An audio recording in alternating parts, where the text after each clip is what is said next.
to my channel. This is Anastasia here with this week's Team Mom Recap. Before I get started, I would love it if you would go ahead and subscribe to my channel because I post new videos every single week about every single Team Mom episode that airs. I recap the episode in a way that is a lot shorter, sweeter, funnier, and cheaper than MTV, so if that sounds good to you, go ahead and subscribe. Anyway, let's go ahead and get started. This episode starts off with Ashley, who asks Holly, her daughter, what she thinks about marriage. It's great.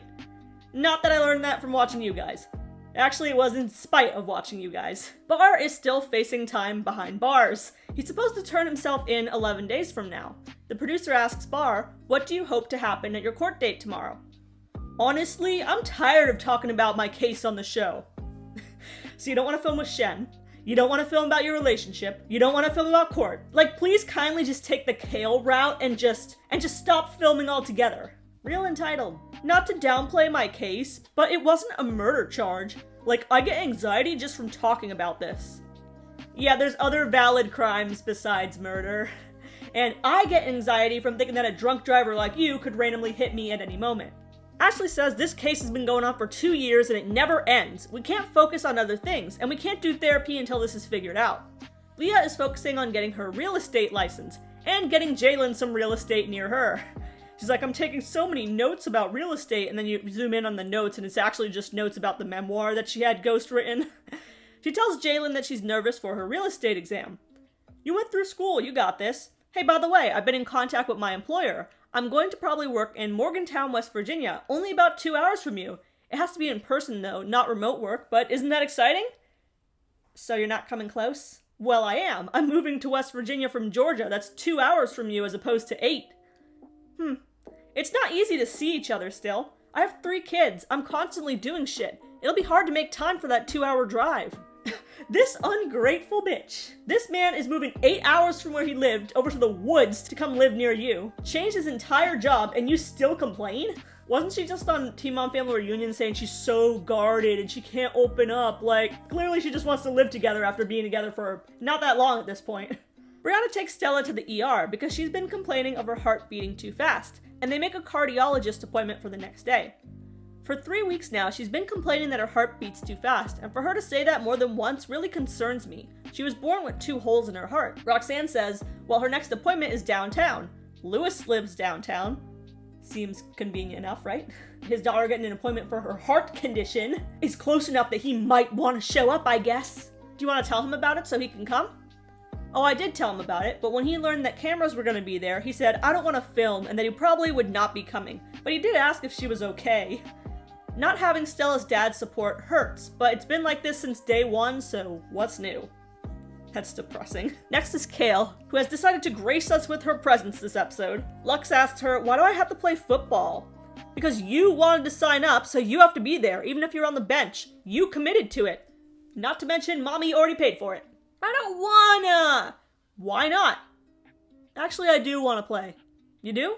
Nah, I don't want to play. Wonder where he's learning the art of the back and forth. Sean's rehab is recommending that he stay for another month because he could just really benefit from all that therapy, and the rehab can really benefit from Jade's checks. I told him to do whatever you want, but we're getting antsy for him to get back though. Chow, do you want to go to Texas to visit Sean with me and Chloe? I figure you can help me with the kid. Oh yeah, really sell it to her. Trip sounds like so much fun already. But she does agree to go. Bar has court today, and we see him lint rolling his ripped jeans for the occasion. Really taking it seriously. He says the justice system is supposed to reform. It wouldn't be a good idea to take me out of society for a charge that's a whole year old. Bar Smith, advocate of lowering the statute of limitations. Probably only took this long because he kept missing court dates. Ashley hopes that he can exchange his turn-in time for house arrest, whatever that means. So he's hopefully not in jail during the holidays. Leah vents to her friend about her annoyance with Jaylan. Even if he comes to Morgantown, that's still long distance. Why don't you just move to Morgantown? I can't go to Morgantown until the girls are 14, due to the custody laws. There might be a workaround, but I really don't want to fight that battle in court. This is exactly why I'm glad that I don't have kids, and what makes me scared to have kids. Like, imagine being told that you can't even move out of a city without risking your custody. Like, that's just so, like, limiting your freedom and scary. I did choose to be in a relationship, but I didn't choose long distance. I need physical touch. I want to come home after a long day and have my partner be there. It will suck if he lives 2 hours away. Brianna is angry that Lewis actually didn't show up to Stella's appointment. At the end of the day, why do you use the cameras as an excuse? You're not around when the cameras aren't here either. Yeah, you should be like Corey Wharton, who actually comes faster when he hears that the cameras are there. We're in November and you haven't showed up since the first day of school. And that was because my mom begged him. Any parent should be there when their child is in pain. No excuses whatsoever. I'm pissed. Yeah, I really can't blame her there. Lewis is a chronic loser. Like, really just add an ER to the end of his name. He's a loser. Lux is at his football game, and he does end up playing, which is probably what Kail hoped for. But he keeps screaming, "Thor loves water!" Kail says, "Thor loves football!" And he also loves that you're using that uniform that mommy already paid for. Then Lux randomly starts crying and throwing a tantrum on the field.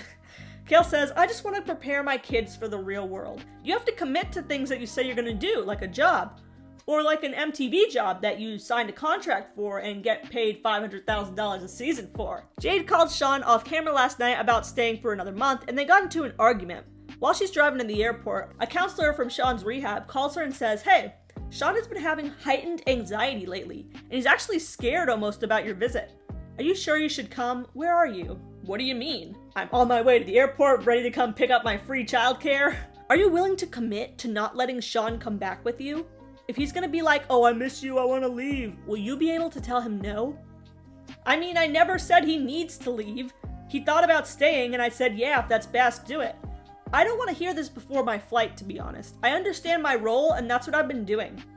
Right, yeah, let's just talk again before you see him." So they hang up, and Jade says, "Well, I didn't like that at all. They're being annoying, almost lecturing me."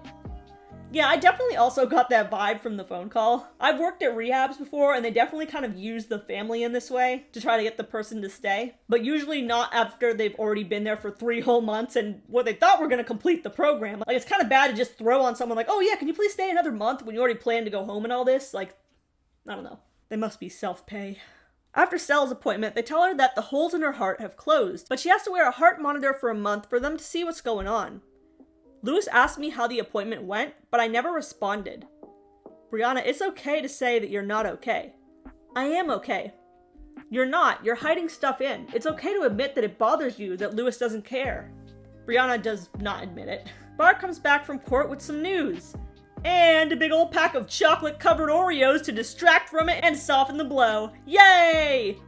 They gave me a choice. I can do community service, or I can turn myself in on May 4th. I don't want to, but I put my pride to the side and signed up for community service. Then in his confessional, he says, "I beg that y'all hear me when I say I'm trying to work on myself. I make music." Oh God. "I take my daughter on walks. I do positive things every day, and not just the drug tests." Leah and Jalen go on the swing set in the park to chat. This scene looks oddly familiar. Would not be surprised if it was the same exact swing set as her 16 and pregnant. Talking to Corey about how he was a rebound. Good times. "So Jalen, when you come to Morganstown, can you work from home?" "As in with me?" "I don't know right now, but probably not, just because of the nature of the job." "If it's gonna continue to be long distance, maybe you should have just stayed in Georgia." Well damn, ungrateful ass bitch. Georgia is completely out of reach. At least 2 hours is more reasonable. Not really. Long distance is long distance any way you look at it. You can't just get up and go on a date. I am truly impressed by Jalen's ability to keep his cool and not push this bitch out of the swing. "I'm sacrificing a lot here, Leah. I want to be around you. My kids are invested now, and those are 3 little hearts that I don't want to hurt." Now she gotta manipulate by pulling the kid card, really? Shouldn't this be a positive experience? "No, I don't like long distance relationships. I would say fuck this if it isn't you." "You're out here mourning when we should be happy and celebrating," Jaylan says. Yeah, I do not understand this ungratefulness. Like, it's all or nothing with her. And eventually, Leah did eventually get what she wanted. If you look at her Instagram, they do end up living together. They bought a house together. But damn, girl, like, the ungratefulness, it really shows. I don't think she understands what it's like to work a real job and have to transfer and move everything to another state. Like, she just doesn't get it, because she never had to do it. Kail chats with her friends about her podcast. We're going to talk about gentle parenting on the next episode. Really understanding your child on their level. I'm actually great at this because my maturity level is already the same as my children. Who is the hardest kid to parent, Kail? Isaac for sure, because we're the most alike. What about co-parenting? Javi and I have the most in common parenting goals. Chris can't even maintain a schedule, so I don't think he gets to make any decisions. Jade meets up with Sean in Texas at last. Chloe runs up and gives him a very big hug. Very happy, very heartwarming. And that is all for this episode of Teen Mom 2. What do you guys think of Leah wanting Jaylan to move even closer and being completely ungrateful? Do you think she has a point, or do you think that she was being annoying? Make sure to leave a comment down below, and make sure to subscribe for more Teen Mom recaps every week.